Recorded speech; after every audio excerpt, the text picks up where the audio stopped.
Hello दोस्तों, मैं power Singh और आप सभी का मेरे सूत्रंग चैनल पर स्वागत है।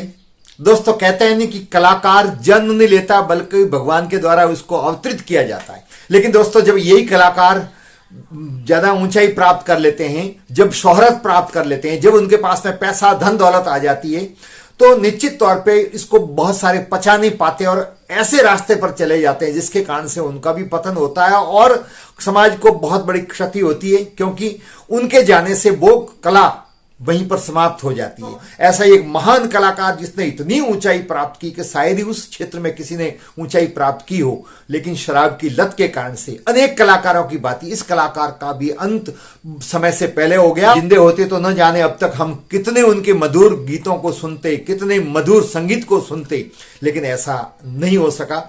आइए दोस्तों, आज मैं आपको एक ऐसे जाने माने लोक कलाकार के बारे में बताने जा रहा हूं। जी हां दोस्तों, ये लोक कलाकार राजस्थान के नहीं होकर के गुजरात के थे, लेकिन राजस्थान में ही उतने ही लोकप्रिय थे जितने हमारे दूसरे कलाकार थे। जी हां दोस्तों, मैं आज आपको बताने जा रहा हूं उत्तरी गुजरात के जाने माने लोक कलाकार मणिराज बारोट। कौन नहीं जानता मणिराज बारोट को, कौन नहीं जानता उनके हुनर को, कौन नहीं जानता उनकी कला को।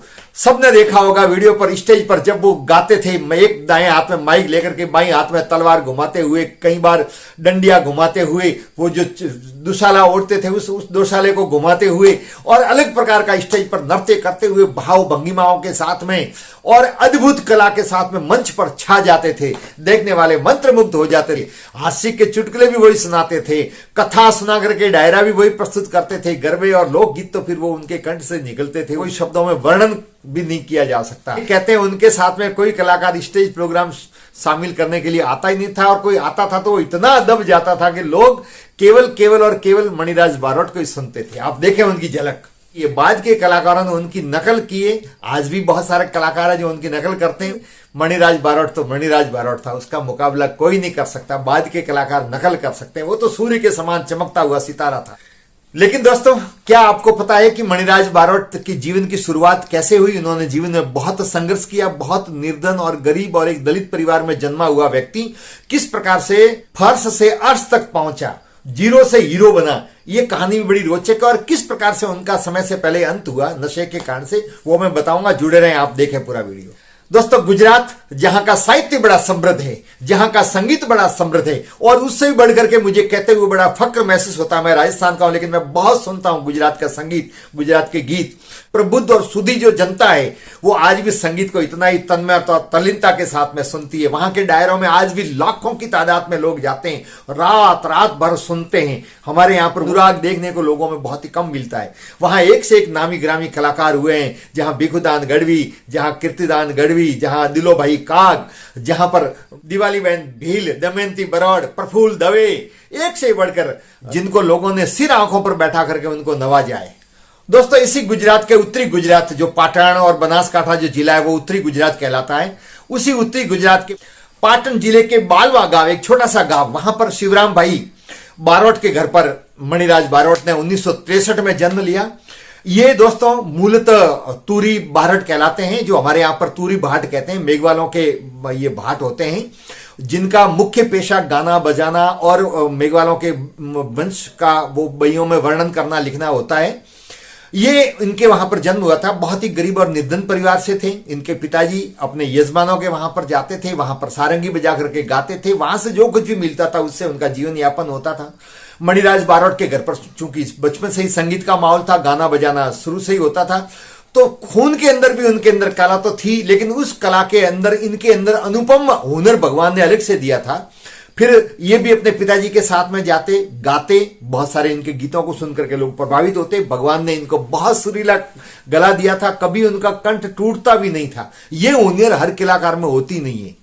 फिर ये शादी ब्याह में लोगों के वहां पर जाते थे और गीत गाते थे। इनके गीतों को सुनकर के लोग बहुत खुश होते थे, उनको पैसे मिलते थे, इनाम भी दिया जाता था। जो जो ये बड़े हुए त्यों उनको प्रोत्साहित लोगों ने किया। फिर आसपास के गांव में जब भजन और कथाएं और इस प्रकार का कोई डायरा होता था तो वहां छोटे मोटे कार्यक्रमों में आसपास के पाटण और इनके बालवा गांव के आसपास में जाते थे। लोग प्रभावित होने लगे और इनकी लोकप्रियता बढ़ती गई। देखते ही देखते ये लोकप्रिय हो गए। ये स्वयं गीत लिखते थे, गरबे लिखते थे, और जब ऐसा कलाकार उनके सामने आया, हाथों हाथ लिया और लोकप्रियता के शिखर पर पहुंचा दिया। और दोस्तों एक वक्त वो आया जब इनके गीतों की उत्तरी गुजरात में नहीं बल्कि पूरे गुजरात के अंदर धूम मच गई। पार्श्व गायक, लोक गायक प्रफुल्ल दवे, जिनके बहुत आपने गाने सुने होंगे, प्रफुल्ल दवे ने उनको अहमदाबाद बुलाया और अहमदाबाद बुला करके 1993 में उनकी कैसेट रिकॉर्ड करवाई।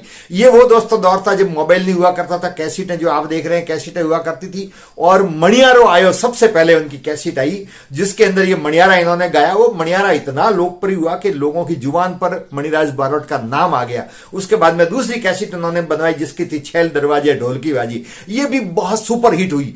और उसके बाद में तो इन्होंने बहुत सारी कैसेटें रिकॉर्ड करवाई और इसके बाद में और ये गरबे प्रसिद्ध हो गए और पूरे गुजरात की सीमाओं को लांघते हुए राजस्थान और महाराष्ट्र में भी इनके गरबे चाव से ये गीत सुनने जाने लगे। मैंने भी बचपन से दोस्तों इनके खूब सारे गाने सुने और इसके कारण से मुझे गरबों में रुचि पैदा हुई। फिर तो हर व्यक्ति की जुबान पर इनका ही नाम था, हर व्यक्ति की जुबान पर इनके ही गीत थे।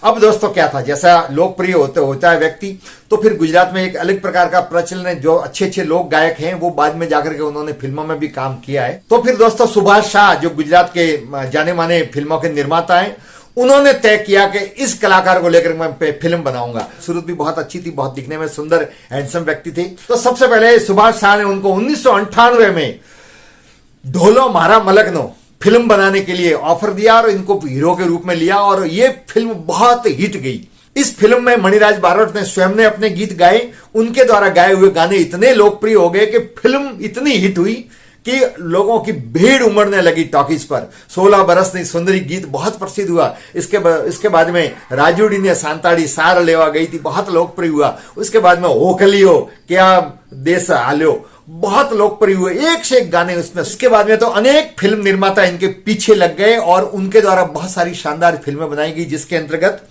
साजन ये सांभळो, छेटी विजयानंद, मैना पोपट, छेल पदमणी और खोडियाल से जोगमाया जैसी लोकप्रिय फिल्में इन्होंने दी और ये शिखर तक पहुंच गए। तो इस प्रकार से दोस्तों शून्य से शुरुआत करते हुए गरीब और निर्धन परिवार का व्यक्ति कला के बलबूते पर गुजरात का सबसे सर्वश्रेष्ठ कलाकार बन गया।